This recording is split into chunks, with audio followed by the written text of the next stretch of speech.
আপনি যদি আমার লং মার্চের ঘোষণা এবং গণভবন ঘেরাও দেওয়ার যে ঘোষণাটা 4 আগস্ট আমি দিয়েছি, সেখানে দেখেন আমি দেখবেন যে খুব কনফিডেন্টলি আমি বলছি যে সবাই আসেন।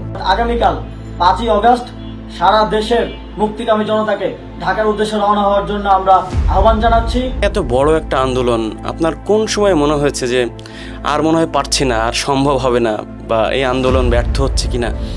এটা আসলে অনেকবারই মনে হয়েছে, কিন্তু লিডারশিপের জায়গা থেকে সেটা শো করার আসলে সুযোগ ছিল না। কারণ লিডারশিপের জায়গা থেকে আমাকে অবশ্যই নিজেকে কনফিডেন্ট শো করতে হবে। হয়তো একটু পরে মরে যেতে পারি, বাট স্টিল নিজেকে কনফিডেন্ট থাকতে হবে, নাহলে দেশের মানুষ ওই ভরসাটা, আস্থাটা আমার উপরে পাবে না। কিন্তু সংখ্যাটা যে ছিল না তা না। আপনি যদি আমার লং মার্চের ঘোষণা এবং গণভবন ঘেরাও দেওয়ার যে ঘোষণাটা 4 আগস্ট আমি দিয়েছি, সেখানে দেখেন আমি দেখবেন যে খুব কনফিডেন্টলি আমি বলছি যে সবাই আসেন, মসজিদের মাইকে ঘোষণা দিয়ে আসেন, যদি ইন্টারনেট বন্ধ হয় তারপরেও আসেন, আমরা না থাকলেও আসেন।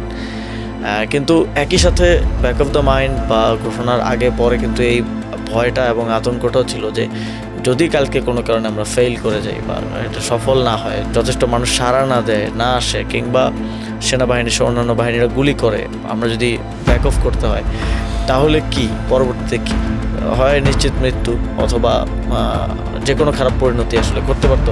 শুধু ব্যক্তিগতভাবে আমার উপর না, পুরো বাংলাদেশের জনগণের একটা বড় অংশের উপর।